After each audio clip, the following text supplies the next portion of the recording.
నిజంగానే చాలా సంతోషం ఉంది. ఈ రోజుటితో ఎవరెవరైతే అవకాశవాదులు ఉన్నారో వాళ్ళందరూ పోయినట్టునే. ఇక్కడికి వచ్చిన వాళ్ళు, ప్రేమతో అభిమానంతో వచ్చిన వాళ్ళు ప్రతి ఒక్కరు కూడా ఈ రోజుతో నిజమైన వైఎస్ఆర్ కాంగ్రెస్ పార్టీ వాదులు అని చెప్పి నేను బలంగా నమ్ముతున్నా. ఎందుకంటే గడిచిన 4 సంవత్సరాలు పేరుకు అధికార పార్టీలోనే ఉన్నాం, కానీ ప్రతిపక్షంలో కూడా ఎదుర్కోనన్ని కష్టాలు, బాధలు, అవమానాలు గత 4 సంవత్సరాలుగా అనుభవించిన మాట వాస్తవం. ఎన్ని బాధలు, ఎన్ని కష్టాలు, ఎన్ని అవమానాలు ఎదురైనా కూడా ఎప్పుడు కూడా కార్యకర్త అనేవాడి చెయ్యదల్లే. ఏ రోజు కూడా కార్యకర్తల్ని నిర్లక్ష్యం చేయలే. మన నందికొట్కూరు నియోజకవర్గంలో కార్యకర్తలను అడుగడుగున అవమానపరిచినారు. ఏ మీటింగ్లకు పిలిచలే, ఏ ప్రభుత్వ కార్యక్రమాలకు పిలిచలే. అధికారం వచ్చిన రోజు నుంచే మళ్ళీ మనది ప్రతిపక్షం. ఎవరో పక్కపక్క నియోజకవర్గాల్లో ఉన్న వాళ్ళందరూ కూడా ఇక్కడికి వచ్చి తెలుగుదేశం పార్టీ వాళ్ళందరినీ వైఎస్ఆర్ కాంగ్రెస్ పార్టీలో చేర్చి పెద్ద రాజకీయ చాణక్యం అనుకున్నారు. మనకు సంబంధించిన మనుషులందరినీ ఇబ్బందులు పెట్టినారు, కేసులు వేసినారు. ఎంత అవమానపరిచినా కూడా వెనకడు చేయలే. ఇదే నందికొట్కూరు నియోజకవర్గంలో స్థానిక సంస్థల ఎన్నికల్లో అవి జెడ్పీటీసీలు కావచ్చు, ఎంపీటీసీలు కావచ్చు, సర్పంచులు కావచ్చు, మున్సిపల్ ఎన్నికలు కావచ్చు, ఏమన్నా కావచ్చు, నాయకుడు అనేవాడు ₹1 ఖర్చు పెట్టుకుంటే నేను ₹1, ₹2 ఖర్చు పెట్టుకొని జెడ్పీటీసీలను, ఎంపీటీసీలను, సర్పంచ్లను లాస్ట్కు ఇండిపెండెంట్లు వేస్తే ఇండిపెండెంట్లను కూడా గెలిపించుకున్నాం ఈ నందికొట్కూరు నియోజకవర్గంలో. ఏ రోజు కూడా నేను ఖర్చు పెట్టే ₹1 కూడా నేను సాయం చేస్తున్నాను అనుకోలే.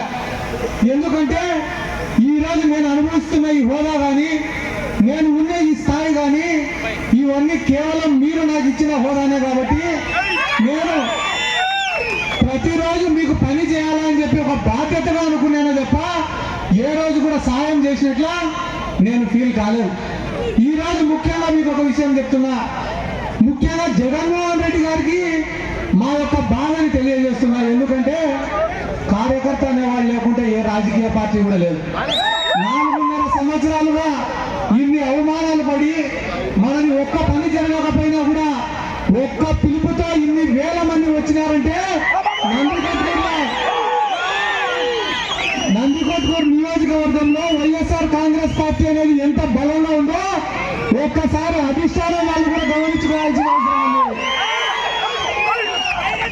ఎందుకంటే ఈ నియోజకవర్గంలో కష్టపడింది మేము, ఓట్లు అడిగింది మేము, కేసులు ఆపించుకునేది మేము, అవమానాలు పడింది మేము, ఎమ్మెల్యేలు గెలిపించుకునేది మేము. మా ఎమ్మెల్యే పోయి పక్క నియోజకవర్గం ఇక్కడ చేతులు కట్టుకొని నిలబడితే మాకేం గౌరవం అన్నా? పక్క నియోజకవర్గం కూడా మన నియోజకవర్గంలోకి వచ్చి తెలుగుదేశం పార్టీ వాడిని చేర్పించిపోతారంట. అది పెద్ద మొగతనం అంట. నేను ఇంత వయసున్నప్పుడే ఒక చాణక్యుని నీతి చదువుకున్నా. శత్రువుకి శత్రువు మిత్రుడని. ఏం నాకు మాత్రమే శత్రువులు ఉన్నారా? నాకు మాత్రమే విరోధులు ఉన్నారా? మీకు లేరా? మీ నియోజకవర్గంలో మీకు శత్రువులు లేరా? మీరు చేసిన పనికి మాలిన పని నేను కూడా మీ నియోజకవర్గాలలోకి వచ్చి చేస్తే డిపాజిట్లు కూడా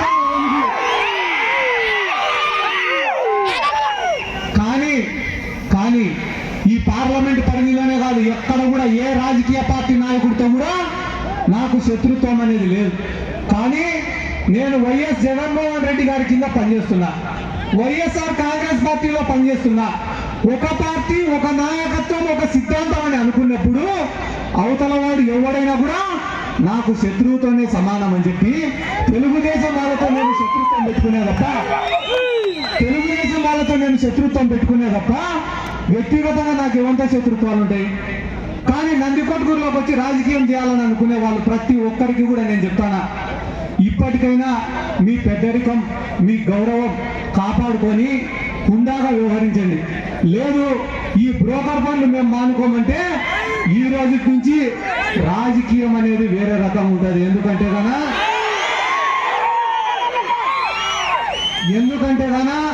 నాకు మీ భవిష్యత్తు కన్నా ముఖ్యమైనది ఏది కూడా లేదు.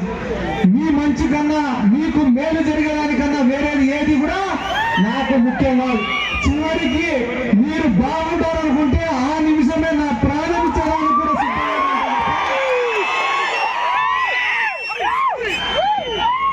నేను వెనకడుగు వేయను. ఎందుకంటే ఇదే నందికొట్కూరు నియోజకవర్గంలో ఉన్న 2019లో ఎమ్మెల్యే అభ్యర్థి ప్రమాణ స్వీకారం చేసిన 10 రోజులకే తెలుగుదేశం వాళ్ళు పెట్ట సర్దుకొని పారిపోయినారు.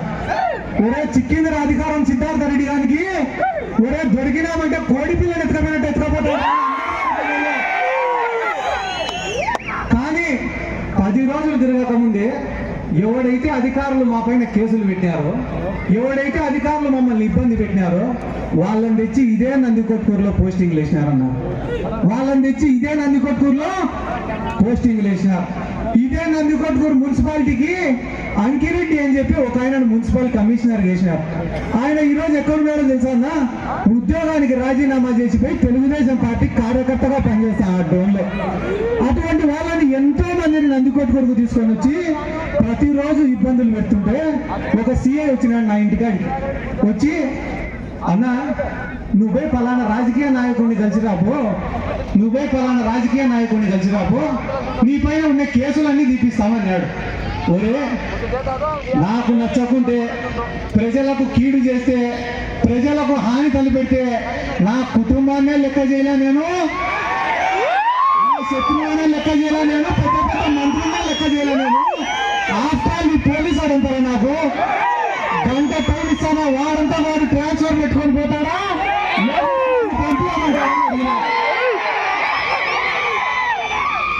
కానీ మనం పంపించాల్సిన అవసరం లేకుండా వాడే పోయి ఇరుక్కుని ఆ డోన్లో వాడే సస్పెండ్ అయినాడు. అటువంటి నాయకులందరినీ తెచ్చి నందికొట్కూరులో వేసి నందికొట్కూరును ఇబ్బంది పెట్టినారు.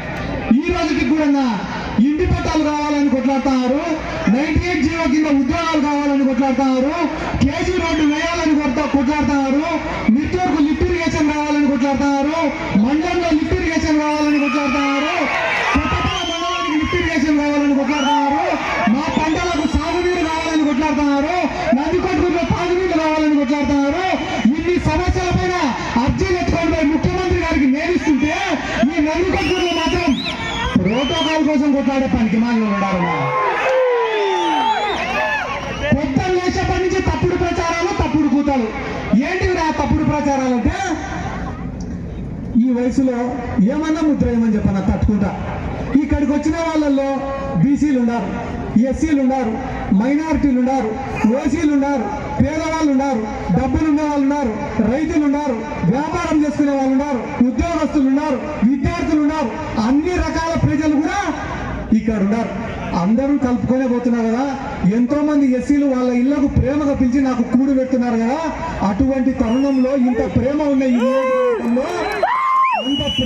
ఈ నియోజకవర్గంలో సిద్ధార్థ రెడ్డి గారు దళిత ఎమ్మెల్యేకు అవమానపరిచినాడని చెప్పి రాష్ట్రం అంతా ఊదరగొట్టినారు నా ఈ ఎదవలు. ఒక్కటే మాట చెప్తానా, గుండెల మీద చెయ్యేసుకొని ఒక్క నిమిషం ఆలోచన చేయండి. గడిచిన 5 సంవత్సరాలు, పోయినసారి ఎన్నికల్లో ప్రతి గడప తిరిగిన, ప్రతి ఊరికి వచ్చిన, ఒక్కొక్క ఊర్లో 10 మీటింగులు పెట్టిన, వైఎస్ఆర్ కాంగ్రెస్ పార్టీకి ఓటేయమని అడిగిన, ఫ్యాన్ గుర్తుకు ఓటేయమని అడిగిన, కానీ అధికారం వచ్చిన రోజు నుంచి ఈ రోజు వరకు మీ గ్రామాలకు నేను ఒక్కసారైనా వచ్చినాను. మీ గ్రామంలో జరిగే ప్రభుత్వ కార్యక్రమాలలో ఒక్కరోజైనా పాల్గొన్నానా? ఏ రోజైనా ఎమ్మెల్యే వచ్చినప్పుడు అదే కార్యక్రమానికి అటెండ్ అయ్యి ఆ ఎమ్మెల్యే యొక్క హక్కులకు భంగం కలిగించినానా? రాకుంటే ఏమో సిద్ధార్థ రెడ్డి కనపడ్డంలే, వస్తే ఏమో ఎమ్మెల్యే ప్రోటోకాల్ కి ఆటంకం కలిగించినాడని మాట్లాడుతున్నారు. నేను మహా అంటే 10 కార్యక్రమాలకు అటెండ్ అయ్యింటా. ఆ 10 కార్యక్రమాలకు కూడా ఎందుకు అటెండ్ అయినా తెలుసా? నేను మిర్చూర్కు అనిల్ కుమార్ యాదవ్ గారిని పిలుచుకొని వచ్చిన. దేనికోసం పిలుచుకొని వచ్చిన? ఆయన ఇరిగేషన్ శాఖ మంత్రి. అన్న నువ్వు ఒక్కసారి వచ్చి మా మిట్టూరు మండల పరిస్థితి చూస్తే నువ్వు ఒక లిఫ్ట్ ఇరిగేషన్ శాంక్షన్ చేస్తాడేమో అనే ఉద్దేశంతో ఆయనను మిట్టూరుకు పిలుచుకొచ్చినా తప్ప నాకేదో ఫోటోలకు పోజులు ఇవ్వాలనో సోషల్ మీడియాలో పెట్టుకోవాలనో విలేకరులకు పోజులు ఇవ్వాలనే ఉద్దేశం నాకు లేదు. మినిస్టర్ ఆర్కే రోజా గారిని పిలుచుకొని వచ్చిన నందికొట్కూరుకి. ఎందుకు పిలుచుకొని వచ్చిన? నేను స్పోర్ట్స్ అథారిటీకి చైర్మన్ ఉన్నా కాబట్టి 2 ఇండోర్ స్టేడియంలు నిర్మించినా కాబట్టి ఏ ఒక్క దళిత సంఘం కూడా మాట్లాడలే. ఎందుకు మాట్లాడలే? ఎందుకంటే శివానంద రెడ్డి దగ్గర హైదరాబాద్ నుంచి ఎత్తుకొచ్చిన మూటలు ఉన్నాయి కాబట్టి. ఎందుకంటే వాళ్లకు వీళ్లకు ఒక అండర్స్టాండింగ్ ఉంది కాబట్టి. నాకేమో సరన్నా, మీరందరూ సంతోషంగా ఉన్న రోజున, మీరందరూ స్వేచ్ఛగా ఉండే రోజున, మీ పనులన్నీ సక్రమంగా అయిపోయిన రోజున సిద్ధార్థ రెడ్డి గారికి ఇక్కడికి వచ్చి రాజకీయం చేయాల్సినటువంటి అవసరం ఏముంది? బయట వేరే జీవితం లేదా? వేరే ప్రపంచం లేదా? 20 సంవత్సరాల వయసు ఉన్నప్పటి నుంచి ఇదే రాజకీయంలోనే బతుకుతాను. పొద్దున లేచినప్పటి నుంచి తప్పుడు ప్రచారాలు. ఎంత తప్పుడు ప్రచారాలు రా అంటే ఈడనే ఉంటాడు వేదిక పైన, ఆయన సింగారం రంగా అని ఉన్నాడా? సింగారం రంగా వైస్ ఎంపీపీ కొత్తపల్లె మండలం ఏడున్నాడు? కారులో ఉన్నాడా? నా ముందరే ఇట్లా కూర్చొని ఉన్నాడు. ఒకరోజు కూర్చొని ఉంటే స్పృహ తప్పి కింద పడిపోయినాడు. నేనే హాస్పిటల్కి తీసుకుపోయినా, నేనే డబ్బులు కట్టినా. బ్రెయిన్ స్ట్రోక్ వచ్చింది, ఈ మనిషి బతకడు అన్నారు. చాలా రోజులు అయిపోయింది. నందికొట్కూరు తాలూకాలోని ప్రతి ఊర్లో ఒరే సింగారం రంగది సిద్ధార్థ రెడ్డి తలకాయ బలగొట్టాడంట్రా, సింగారం రంగ ఏదో రియల్ ఎస్టేట్ సెటిల్మెంట్ పోతే సిద్ధార్థ రెడ్డి తలకాయ బలగొట్టాడంట్రా, రేపో ఎల్లుండో చచ్చిపోతాడంటారా అని నియోజకవర్గం అంతా ప్రచారం లేపినారు. ప్రతి గ్రామంలో ప్రచారం లేపినారు. నాకు చాలా మంది ఫోన్ చేసి చెప్పినారు, అన్న ఇట్లా చాలా తప్పుగా మాట్లాడుతున్నారన్నా, నువ్వు దీన్ని ఖండించాలా అంటే, రే ఎవరేం మాట్లాడద్దంటారా, మనం ఏదైనా తప్పు చేస్తే కదా మాట్లాడాల్సింది, మనం ఏ తప్పు చేయలేం, మనం ఎందుకు మాట్లాడాలరా అని. ఒక 3 రోజులు ఉంటేనే ఒక విలేకరి పేపర్కి వేసాడు, ఏమని? రియల్ ఎస్టేట్ దందాలే దీనికి కారణమా, సిద్ధార్థ రెడ్డి తలకాయ వదలగొట్టాడా అని. నాకు అర్థం కాలే, విలేకరులు వేయడం ఏంది, ఇది చర్చ జరగడం ఏంది. నేను అప్పుడు పోయి దేవునికి మొక్కినా, దేవుడా మా రంగాన్ని ఎట్ట తిరిగి కోలుకొని బయటికి రావాలా, లేదు ఈయనకేమన్నా అయితే ఇది కూడా నా అకౌంట్లో వేసేటట్టున్నారు వీళ్ళు, దేవుడా దేవుడా ఆయన కోలుకొని తొందర రావాలా దేవుడా అంటే, అదో వచ్చినాడు.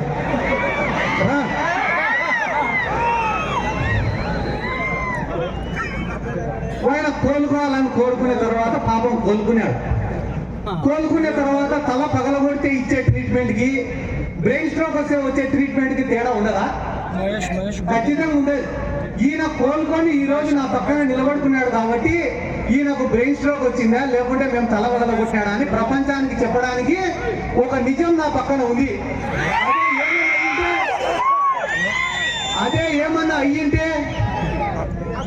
ఆ తప్పు పేరు కూడా నాకే కదా, ఆ చెడ్డ పేరు కూడా నాకే కదా. ఈ ప్రచారం చేసినోడు ఎవడో నాకు తెలుసు, విలేకరులకు డబ్బులు ఇచ్చి రాయిపించింది ఎవడో నాకు తెలుసు, వాడు ఏ టీ బంకు కాడ కూర్చుంటాడో నాకు తెలుసు. నేను ఏమైనా చేయాలనుకుంటే నాకు ఒక నిమిషం పని అని నాకు తెలుసు. కానీ కాలాలు మారినాయి, వ్యవస్థ మారింది, మనుషులు మారినారు, జీవనం మారింది, జీవన విధానం మారింది. దానికోసం అని చెప్పి నేను ఇంత పద్ధతిగా వ్యవహరిస్తుంటే కూడా ఈ నందికొట్కూరు నియోజకవర్గంలో ఎంత పనికిమాలొల్లుడారా రాజకీయ నాయకులు అంటే, అదో ఈ పక్క వాడు ఒకడు కూర్చొని పాపం వీడియో తీస్తాడు, వాని ఇంట్లో బాంబులు పెట్టి, వాని ఇంట్లో 22 బాంబులు పెట్టి మళ్ళా మీడియా ముందుకు వచ్చి వాళ్ళే ఏడుస్తున్నారు. వీళ్ళింట్లో పాపం 22 బాంబులు, రేపు పాపం వాని ముఖం బాంబులు చుట్టే ముఖమేనా అని.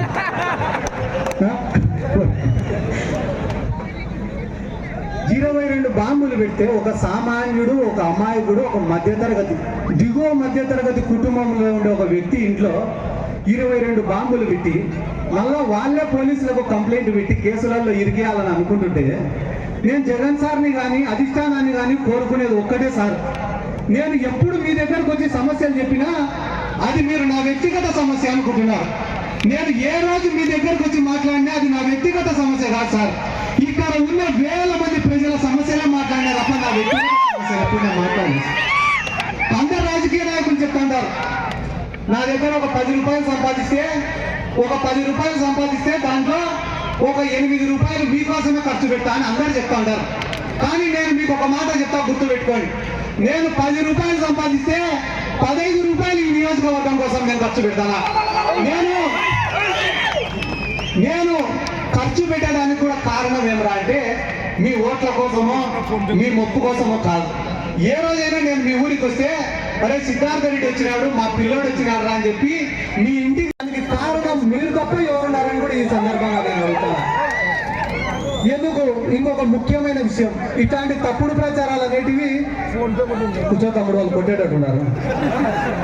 కూర్చో ఏంటి అటు మళ్ళా లేసావు ఎత్తిపోసుకోవాల్సిన పరిస్థితి ఈరోజు. అవతల పక్క పార్టీలు కూడా ఏం చేస్తానే 4 సంవత్సరాలు తలా ఒక దిక్కు ఉంటారు వాళ్ళు కూడా. ఒకడు బీజేపీలో ఉంటాడు, ఒకడు కాంగ్రెస్ లో ఉంటాడు, ఒకడు జనసేనలో ఉంటాడు, ఒకడు టీడీపీలో ఉంటాడు. 4 ఏళ్ళు ఎవరి పార్టీలలో వాడు 4 సంవత్సరాలు. ఇంకా రేపు ఎలక్షన్లు 2 నెలలు ఉన్నాయి కదా, మళ్ళా వస్తారు. బైరెడ్డి రాజశేఖర రెడ్డి వస్తాడు, గౌరవేంద్ర రెడ్డి వస్తాడు, శివానంద రెడ్డి వస్తాడు.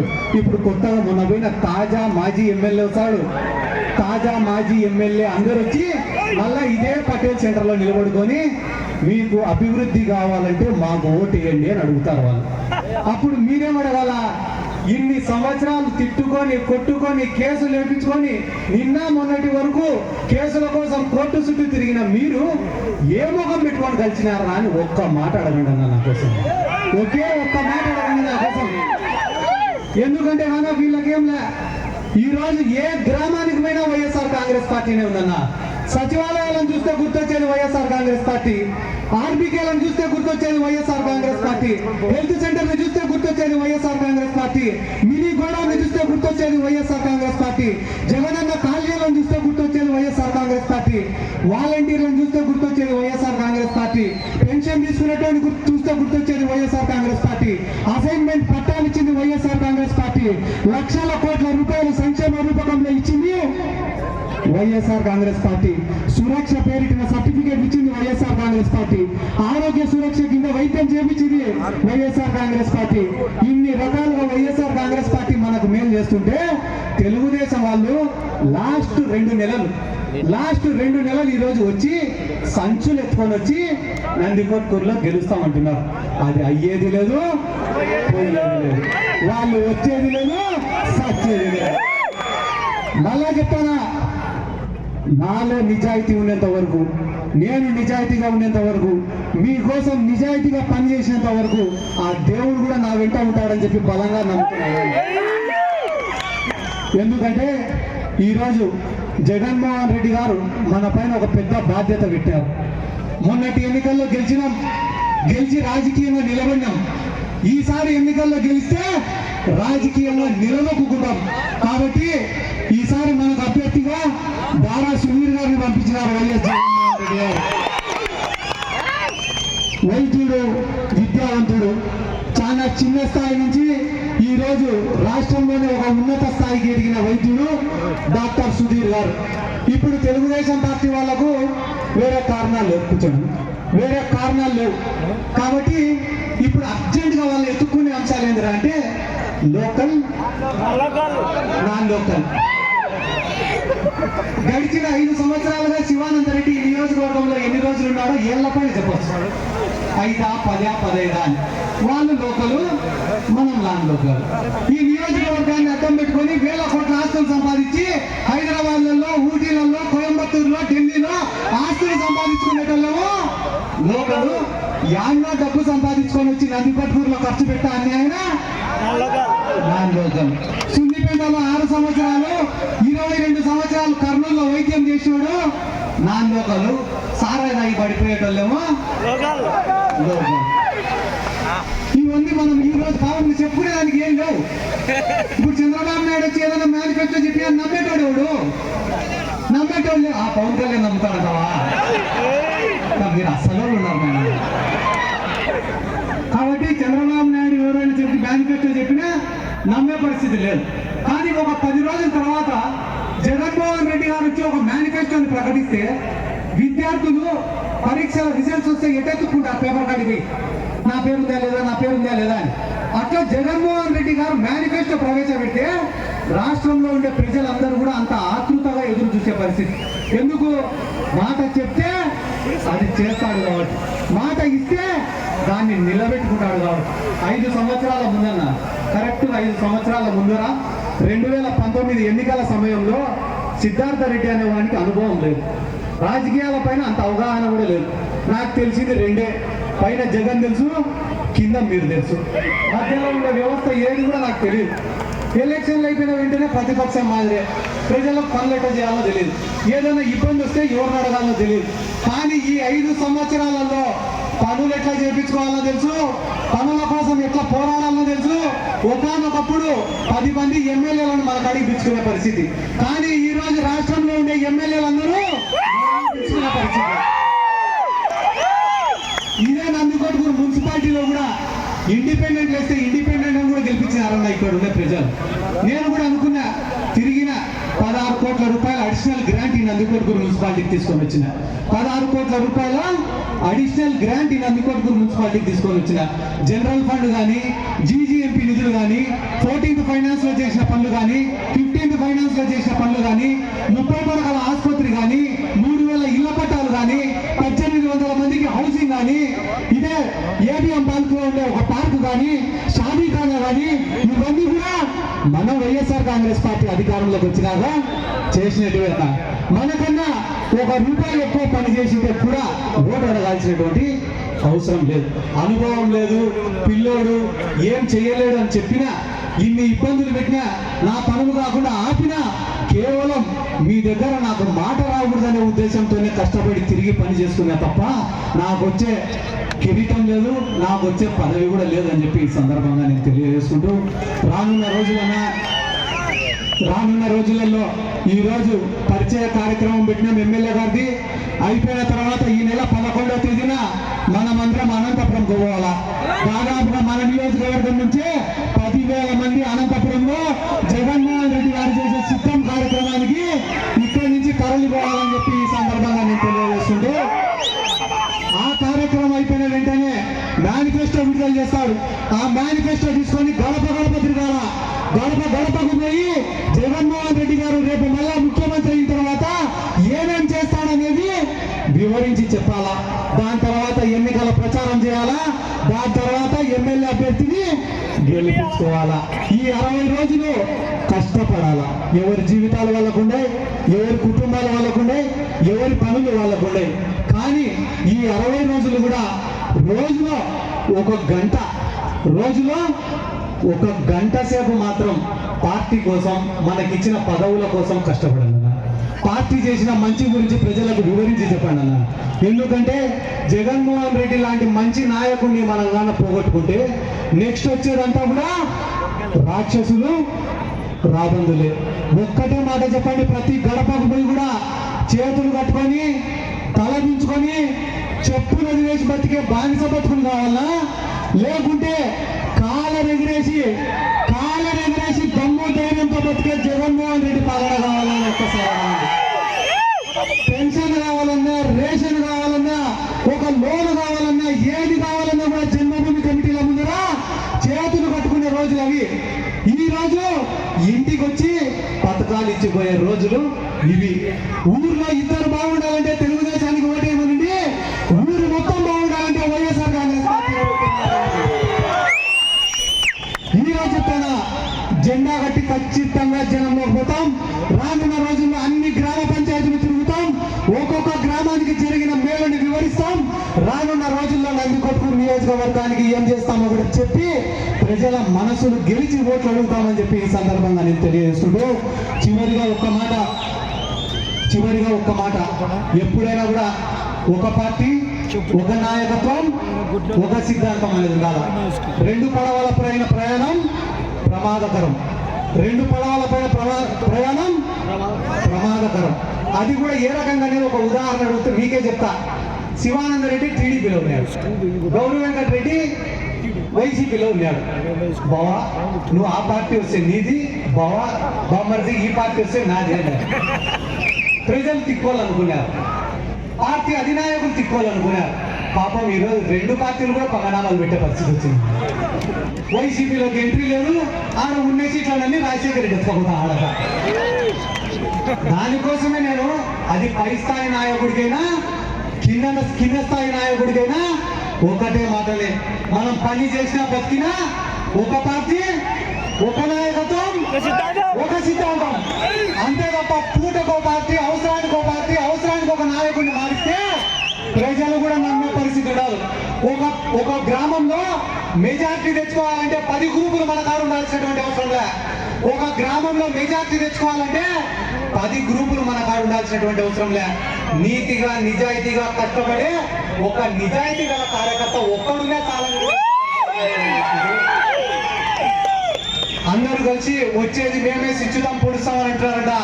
నా ఎంట ఒక మనిషి లేనప్పుడు, నా కాడ రూపాయి డబ్బు లేనప్పుడు, నాకు పరిచయాలు లేనప్పుడే నన్ను గెలిపించి హక్కును చేర్చుకునేది నందికొట్కూరు నియోజకవర్గం. ఈ రోజు ఇంత ముట్టుకునే ప్రసక్తి లేదు. ప్రతి ఒక్కరు ఒక్క పిలుపుతోనే ఇంతమంది వచ్చినారు కదా, ఒక్క పిలుపుతోనే ఏం ఆశించకుండా మా బిడ్డరా అని చెప్పి ఆశీర్వదించడానికి వచ్చిన ప్రతి ఒక్కరికి కూడా నా శిరస్సు నుంచి నమస్కారాలు తెలియజేసుకుంటూ సుధీర్ గారిని ఆశీర్వదించాల్సిందిగా కోరుకుంటూ, జగన్మోహన్ రెడ్డి గారిని ఆశీర్వదించాల్సిందిగా కోరుకుంటూ, వైసీపీ పార్టీకి అండగా ఉండాల్సిందిగా కోరుకుంటూ సెలవు తీసుకుంటాను. జై జగన్.